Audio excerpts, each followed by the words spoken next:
Well, hello guys, this is the Betamax Man, and we are going to do a repair video today. Now, I know it has been a very long time since I've done Betamax repair.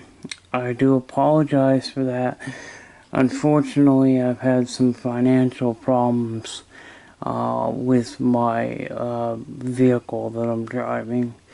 There was some major mechanical things that needed to be repaired on it, and which has sucked about $700 out of my bank, and so I just, for financial reasons, I haven't been able to do any beta repair videos, but finally starting to dig myself out of the big hole that I was in, and slowly but surely I'm coming out of it.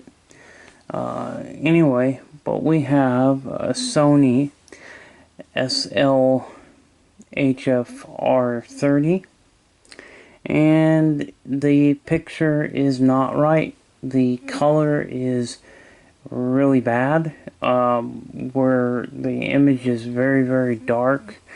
Let me show you what's going on. So we're gonna get this tape.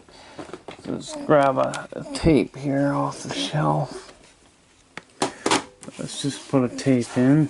Now this is a movie that I really don't care that much about, so I'm gonna use it as a demo tape. But here we have a movie. This is called Angel, and basically it's about a high school girl, you know, who is, you know, going to high school in the day, and then by night she's a hooker. So it says high school honor student by day, Hollywood hooker by night. And this is one that I don't care nothing about. And my kitty wants out, so I'm going to let her out. Hold on. Okay, so let's go ahead and continue. And what I'm going to do here is we're just going to... I've already grabbed tape from my shelf there. And we'll show you exactly what this thing does. Now, this is a tape that I really don't care nothing about, so we can use it as a demo tape, but we're going to show you just what's going on. But this is a movie called Angel, by the way. High school kid basically is a hooker at night. You know, she's a prostitute. So yeah, it even says here high school honor student by day and Hollywood hooker by night. Yeah, this movie I never even liked. I thought this was a stupid, very stupid film, but anyway, it's one that if it ever got chewed up, I wouldn't care. Now this is on really shitty Scotch cassettes. These Scotch tapes that were back coated have a tendency to shed their oxide. Now, if you're wondering about this particular machine, this is a Beta Hi-Fi Ready. So this is an SLHF-R30. So the Hi-Fi Ready is actually the model number will tell you that this is a Hi-Fi Ready. The HF stands for Hi-Fi, and then the R is Hi-Fi Ready. So Hi-Fi Ready. Basically, back in the day, you could buy a $200 Beta Hi-Fi processor and hook up to this thing, and this will give you hi-fi stereo sound. So you'd be able to play back tapes recorded in the hi-fi stereo soundtrack. So this was a cheaper machine. You know, I think back in the day, like Beta Hi-Fi machine was around anywhere from $700 to $800, and this machine, which is hi-fi ready would probably only cost anywhere from $500 to $600. So, you know, or less. And so basically, you buying it this way, you could, you know, pay a cheaper price and still get a hi-fi machine, because all you gotta do is later on buy the hi-fi processor, which was an additional $200, and you got yourself a beta hi-fi unit. But that was kind of a scheme that Sony did. It basically what it was okay, you can't afford a beta hi-fi now, but if you buy this machine, you can, you know, get the hi-fi later on, and it won't cost you as much. So that was kind of weird. But let me show you just exactly what's going on with this thing. And the colors are not right at all. Alright, so we're gonna hit play here.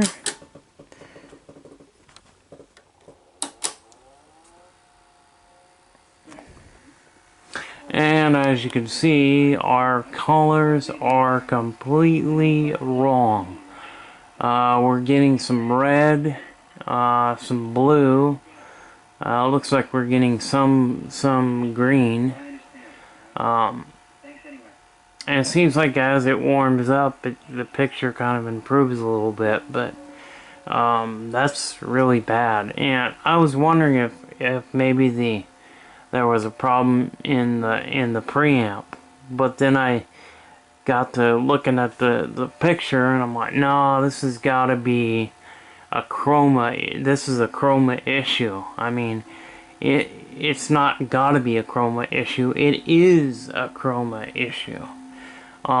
So we need to look at on the color processing board is where we need to look at. Now I mentioned that maybe the preamp had a problem or something, but because sometimes when you get a bad picture, the preamp could be the cause of the problem, because the preamp actually sends the signal to the video board, video output board, and then the output goes to the TV. But yeah, the preamp sends the signal to the television, and so a lot of times if you got bad picture, this can be the issue. Now I think because of the messed up picture, I'm not going to get hit with a copyright, but just in case, I better turn the sound all the way down so that we don't get hit with a copyright. I don't want to get hit with a copyright, but I think because of the picture is not right, that this is going to be okay. I don't think YouTube is going to copyright me on that. But anyway, the preamp sends the video signal to the TV. So I was thinking it might be that, but then I'm looking at it and I'm like, no, that's clearly a color issue. So that's clearly we need to go on the color processing board.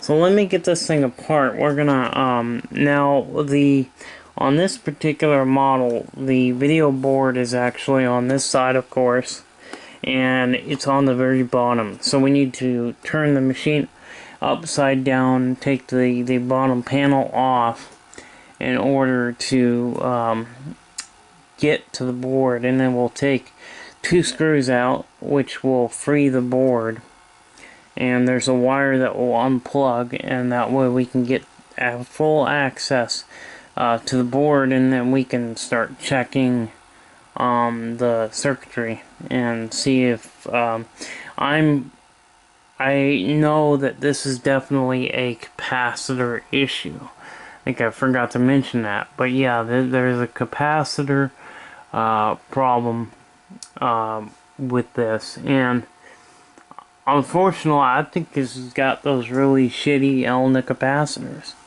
The Sony back in the 80s used a company called Elna is the name of the capacitors that were used, and maybe they didn't get the chemistry quite right, and maybe that's why they were failing. about 98% of the time, every time I come across an Elna capacitor, it's usually always bad, you know, and, or going bad, you know, so, but yeah, I know that this is definitely a color processing problem, so let's go on to the color board. We need to get this thing apart, so let's do that. First, I'm going to eject the tape. And we'll just put this back onto the... We'll just put this back on the shelf and hopefully not drop it, but luckily these tapes are indestructible.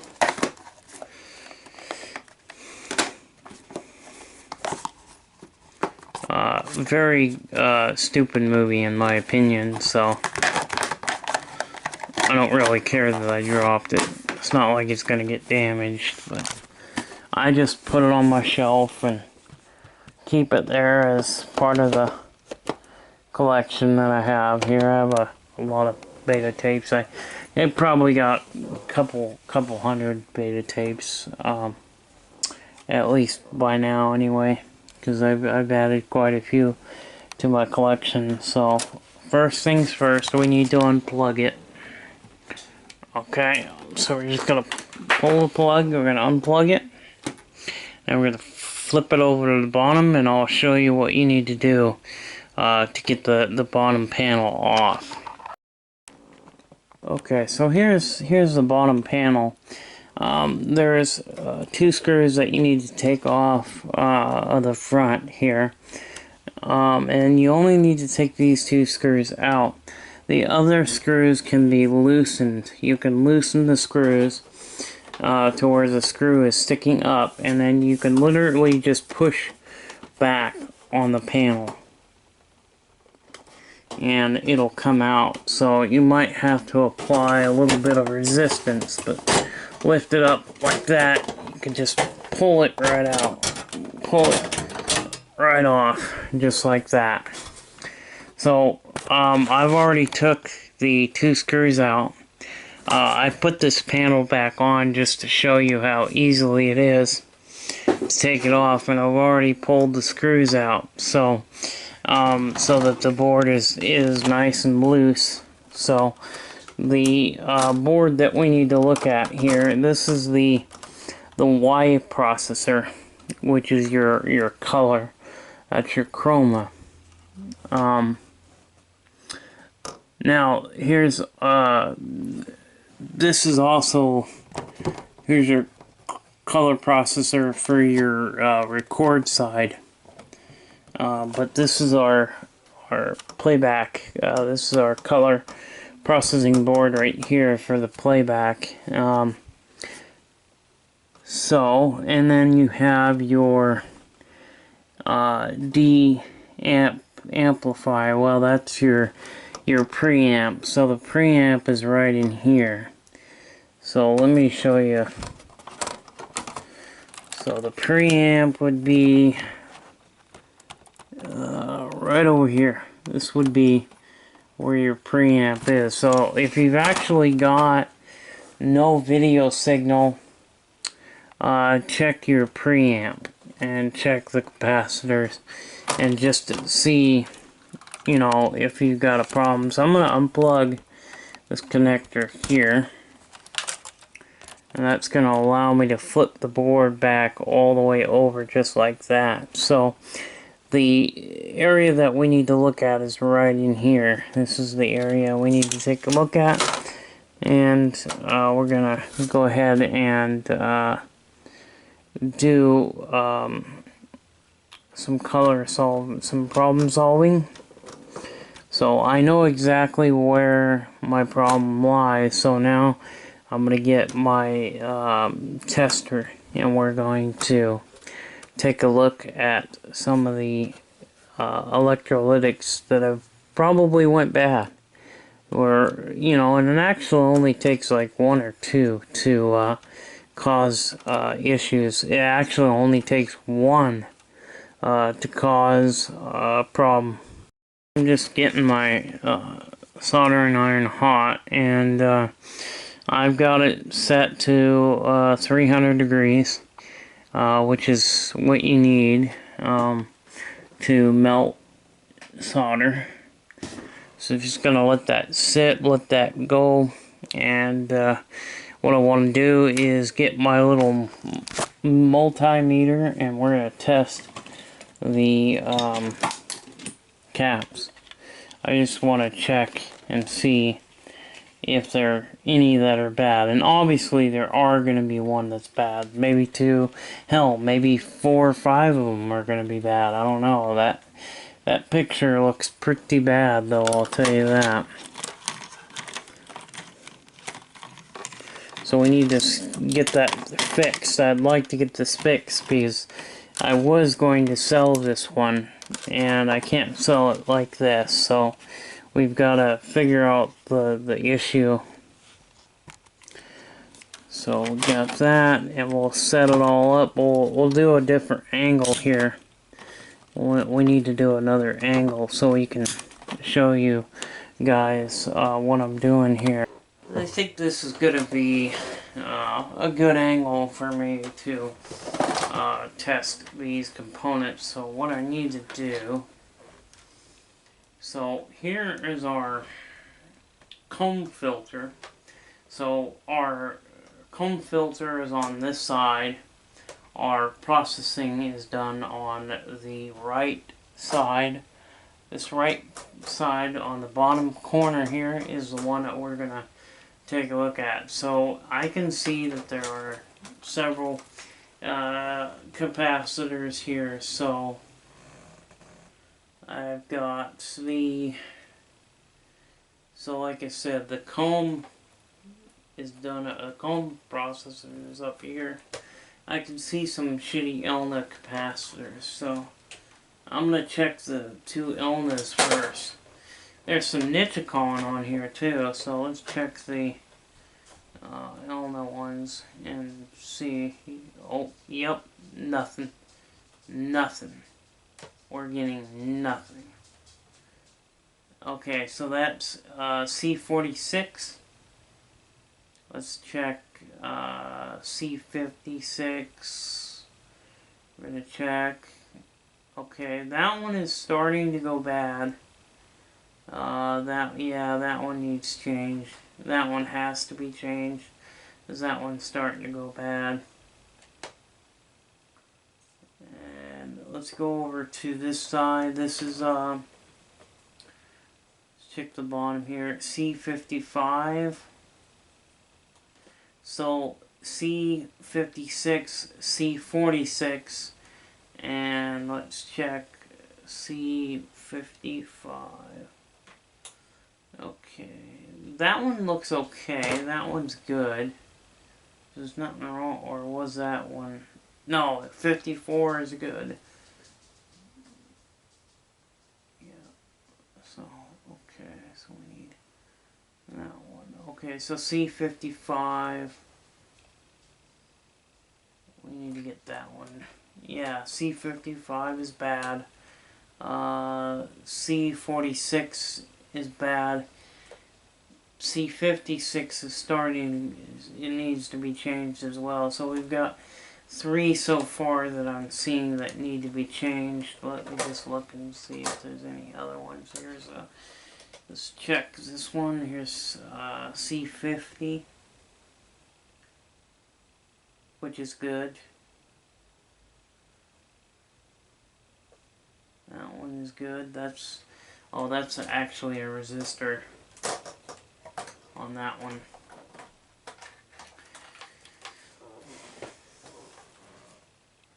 Let's see here. Let's see. There's the older one. So these 2 on the bottom here, those are ELNAs, and that's probably why that's those are bad. I knew it was going to have some shitty ELNAs. I just knew it. And the Nichicons, those are the ones that are still good. So, yeah, Nichicon is still good.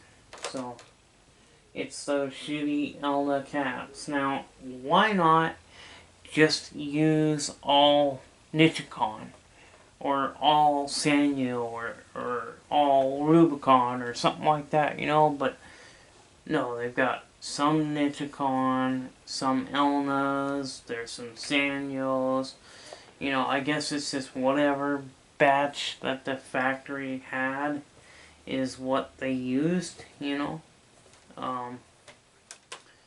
So let's just recheck everything. I just want to recheck and make sure. Okay, C55 is bad. And C46 is bad.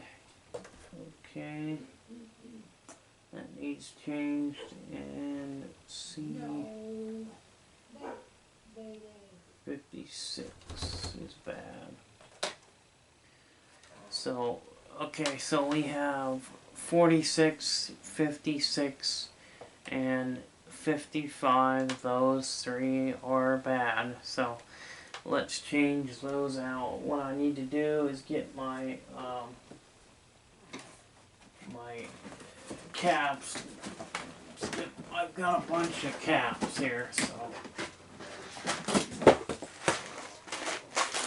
I need to get those out. So let's get those out. And I've got my caps here, so we just have to find out what size those are. So let's get them pulled. We're going to pull them out, and then we'll change those out. But we need to find out what values they are. And more than likely, these are either going to be probably 16 volt or 10 volt caps. So what I'll do is we'll pull the ones out, and then I'll show you where they're located. And so let's do that. So we'll do a close-up here. So I just pulled, I pulled 55 out, and I pulled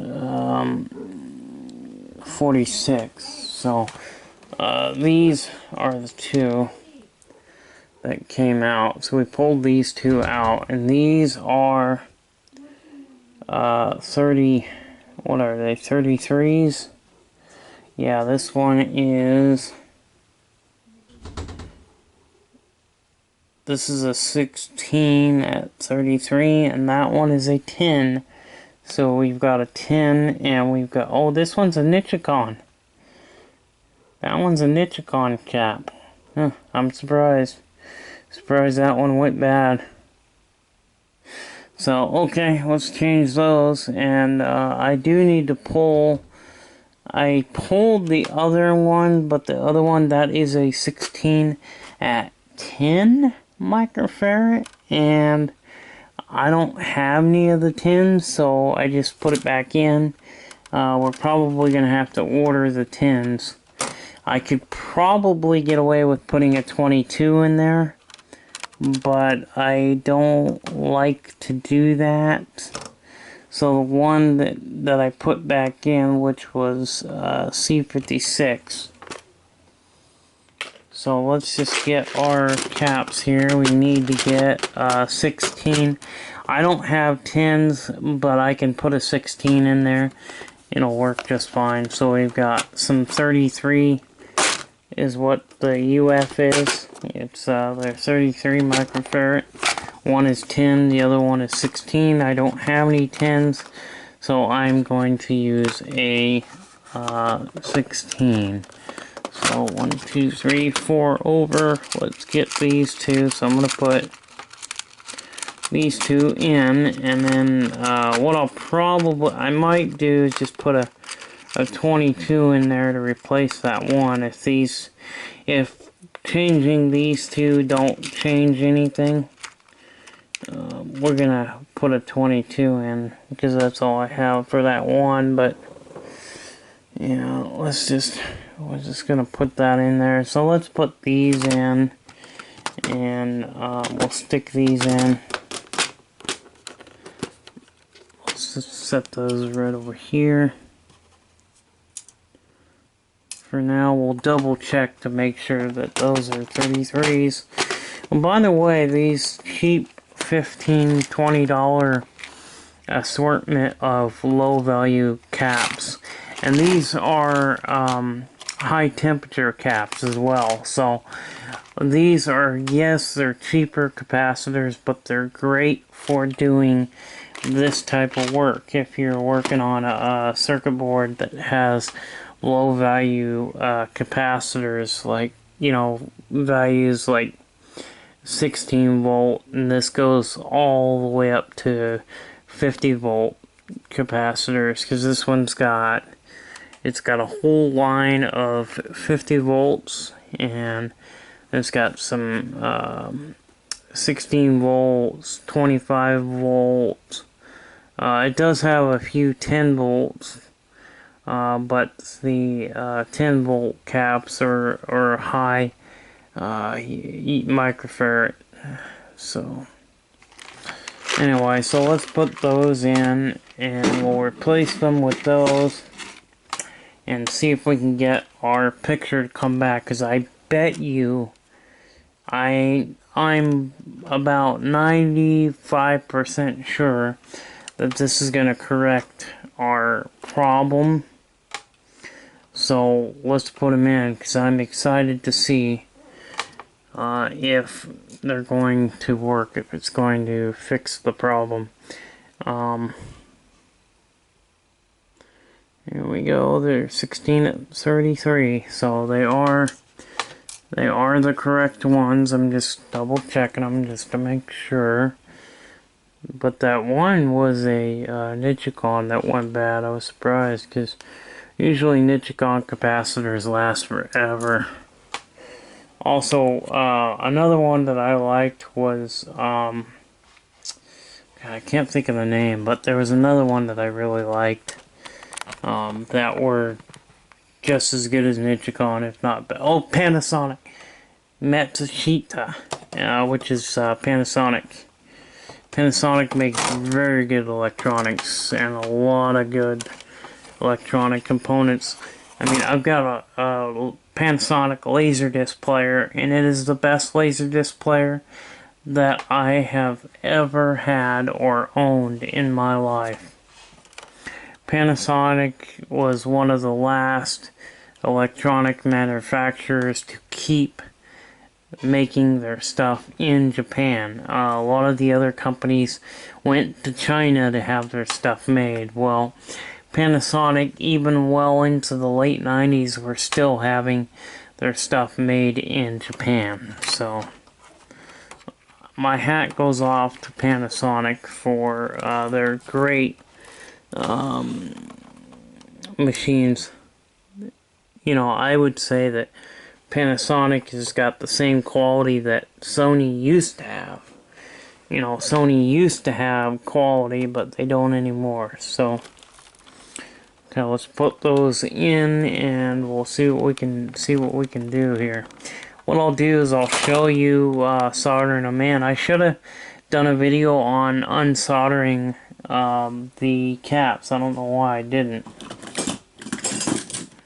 That's what I should have done, guys. But I'm just using this good old suck pump. This is a solder sucker pump, and you push this down. So you just push that down till it clicks, and then when the solder is melted, you just put it up to it and then go boop, and it sucks the solder right up. And these work really well for me. Some people like to use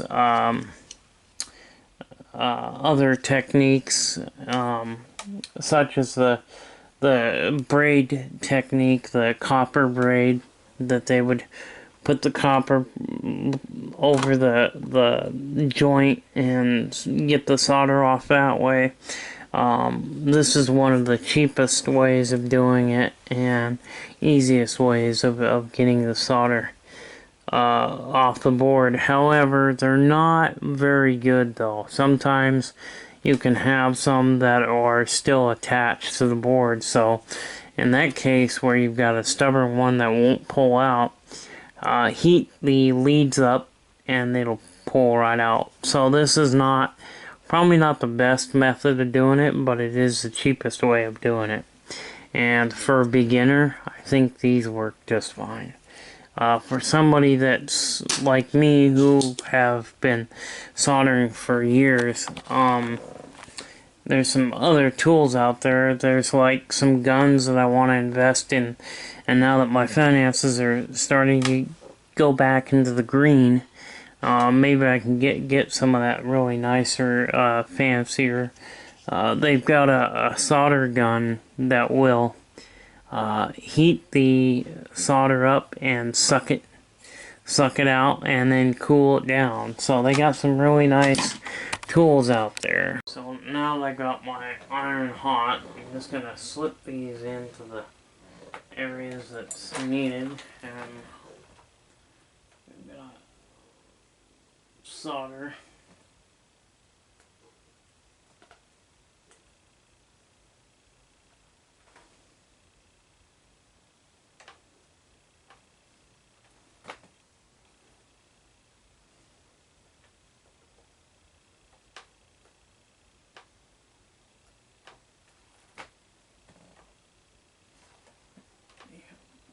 It's not going in. It's a little bit of solder that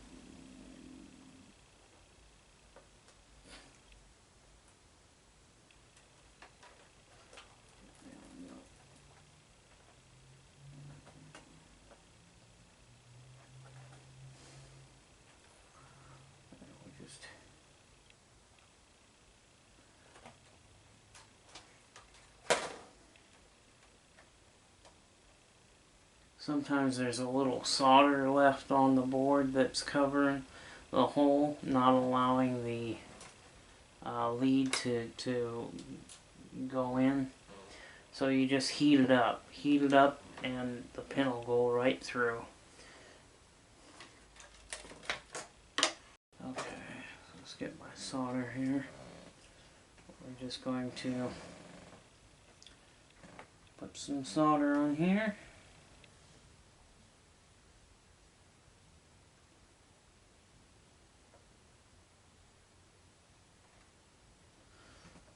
Go. Let's get the other one in here. Let's get the other one in. We'll put this other one inside there. Alright, now put this one. Oh, make sure you get your negative, positive and negative in there correctly, because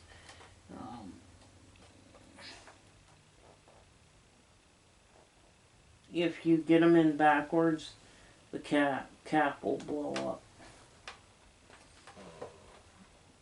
So the cap will make this big boom sound, and it'll blow the cap up.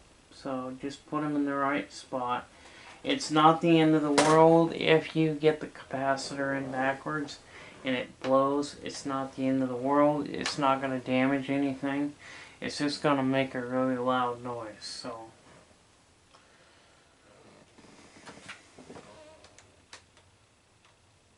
alright, let's get this one in. Like I said, I should have done a video on the removal of it, but there we go.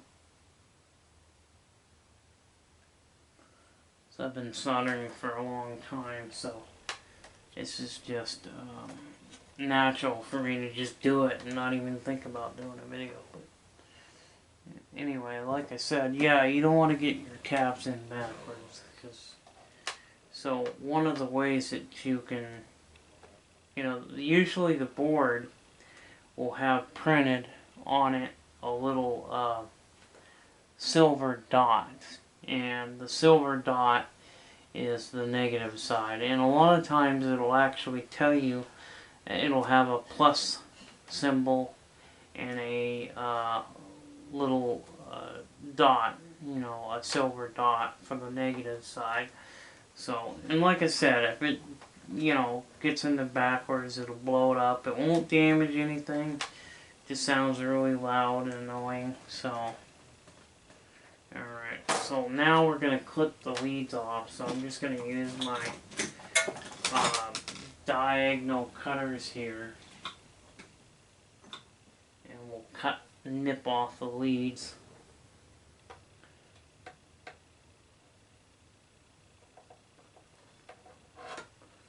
I'm just going to clip that off. We'll just throw those in the trash.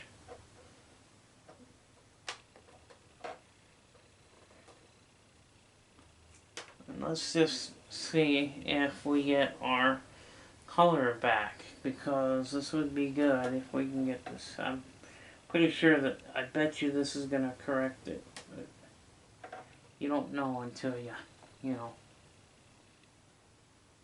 get in there, but yeah.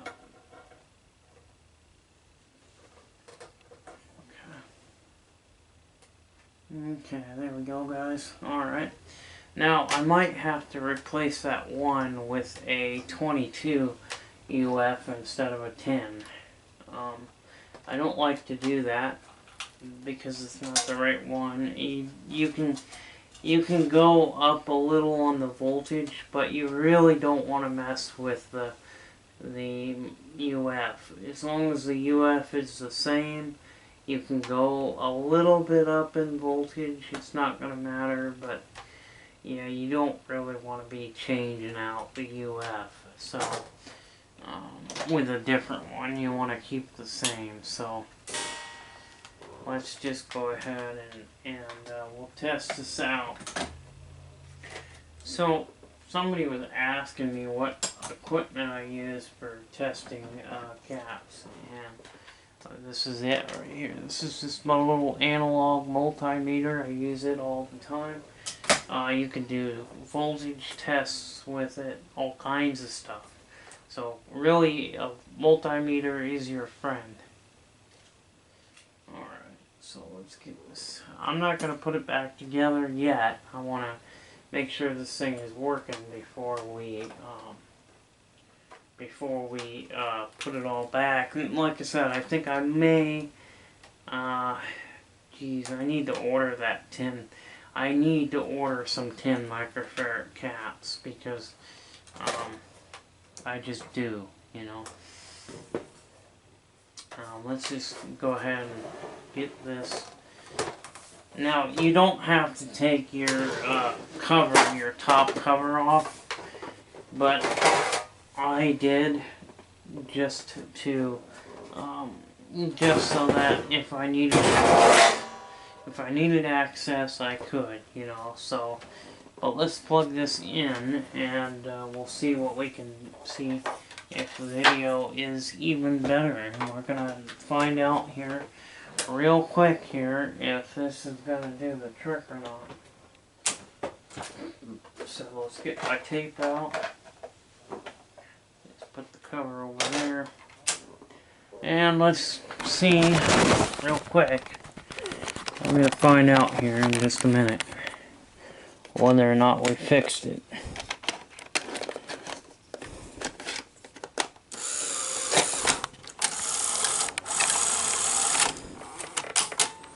Alright. Ha ha ha! I would say we fixed it. Yes, we did. There's nothing wrong with that one. Nothing at all. I got the sound off just so we don't get hit with a copyright, but we'll do that. Because like I said, I don't want to get hit with a copyright, so if we do that, you know, that way, you know. But the color is back. I'm going to show you here. Now, this tape is pretty old,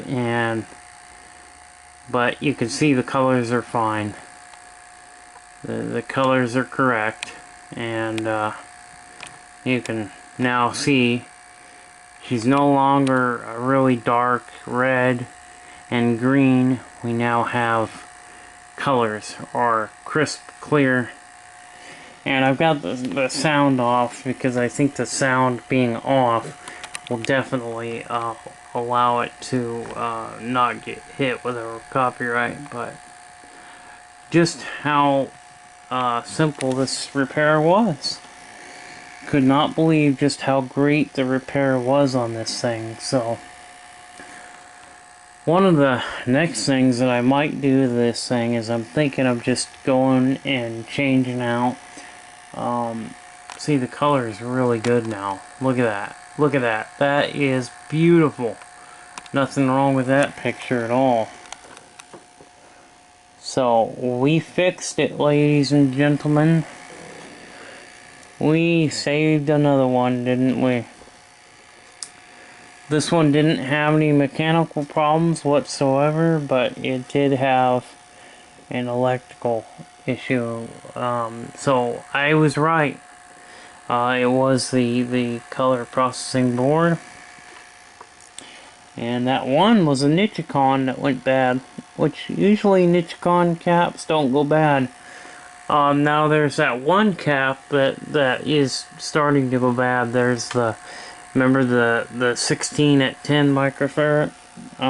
We need to change because that one is starting to go bad. And that one, I believe, is an Elna.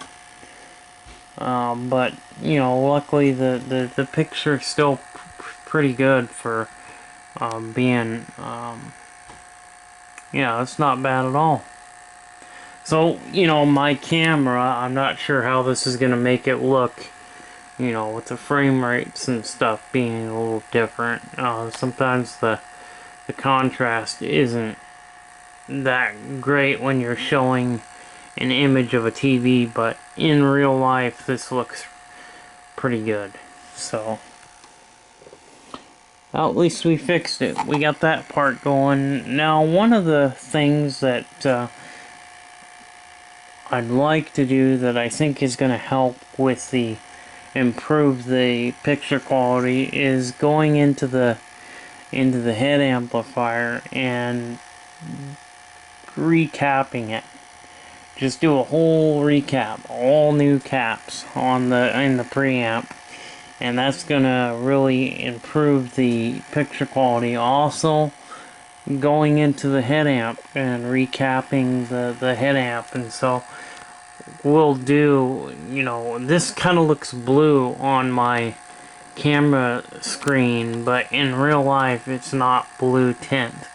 There's no blue tint to it. I don't know why on camera it's looking that way, but it is. But you can see that the color is correct, you know, so we do now have color, as you can see,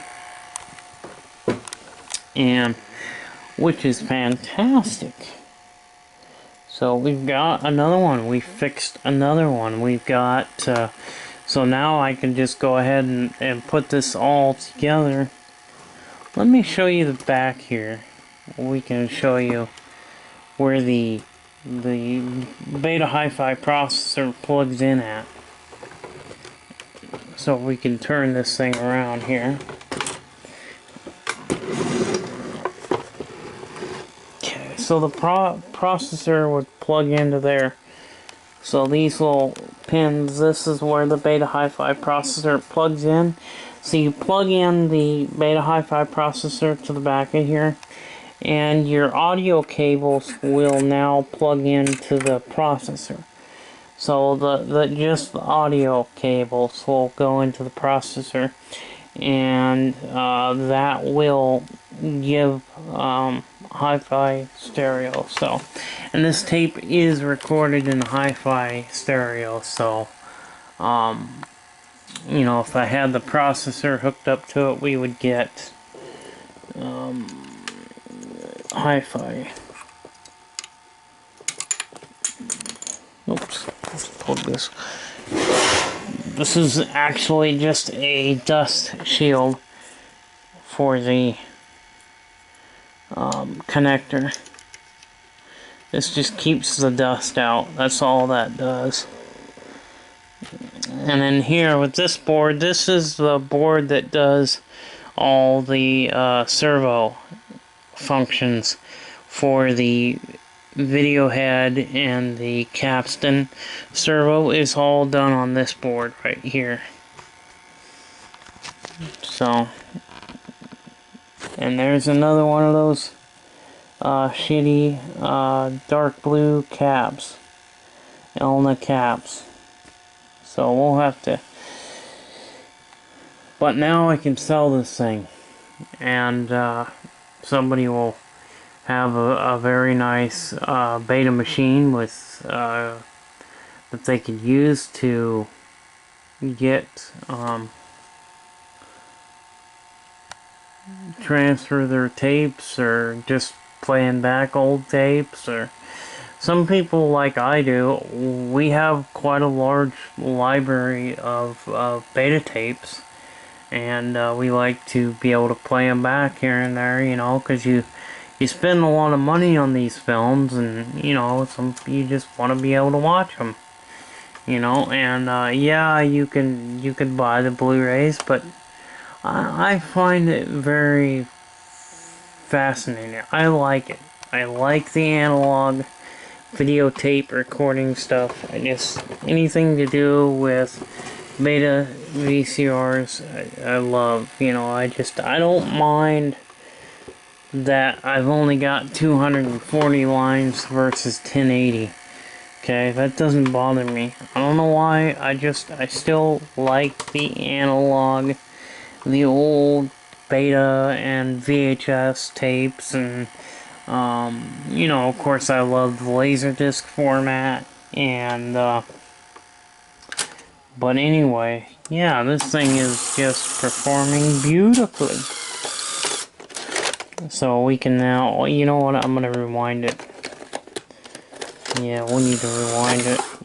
But this thing is now playing fine. And this is one of the slimline chassis.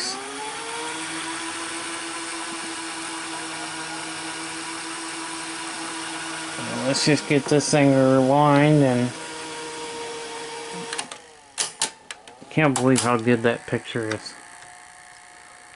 Look how good that is.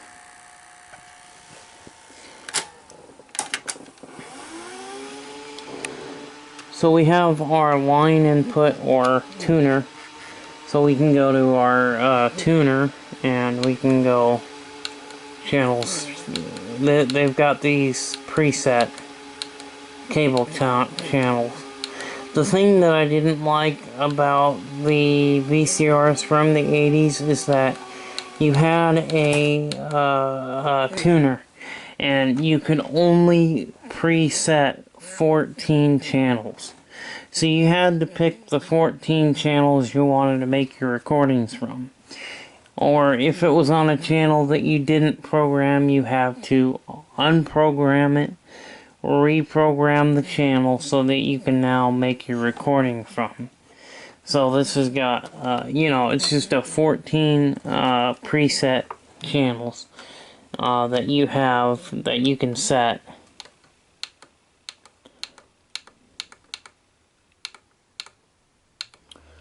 But anyway, yeah, that's what I didn't like about the tuners on the VCRs. And it wasn't just the beta VCRs.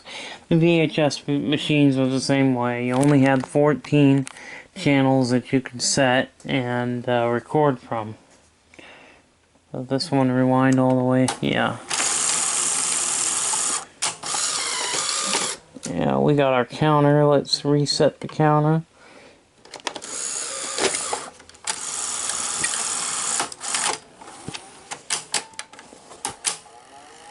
This thing, if the leader is in a spot where it shouldn't be, this machine will fast forward the tape several seconds until the leader passes, and then it'll play.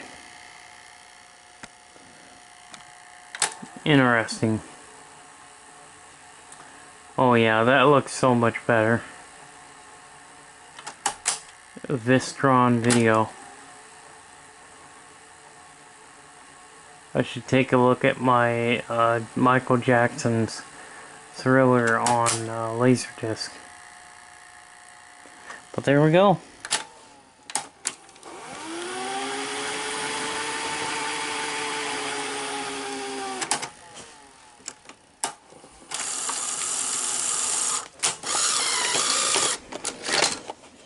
So I'm gonna put it back together now, and this thing will be pretty well done. Now this does have, you know, it's got some hours on it, but the display's nice and bright, so you know, there's a little bit of sheen on the head drum itself, which can cause issues with stiction, where the tape sticks to the drum. So we'll have to, on another video, we'll have to take the top of the drum apart, and we'll take like a Scotch-Brite pad to it, and we'll just get rid of the sheen, because that sheen can cause the tape to stick to the head. And a lot of the higher grade tapes caused the drum to have this sheen on it. She is all back together. And by the way, if you want to set the clock on this, the clock is easily set. So if we hit that, which is your clock set button, you have your channel buttons, which allow you to move the time. So like, okay, it's Thursday, and then we hit next, and now it's going to go to the hour. So we can just see what time is it. About it's about what, 8:40. Didn't know it was that late. About 8:40, so we'll hit the next, and then we'll go to the just go to 40.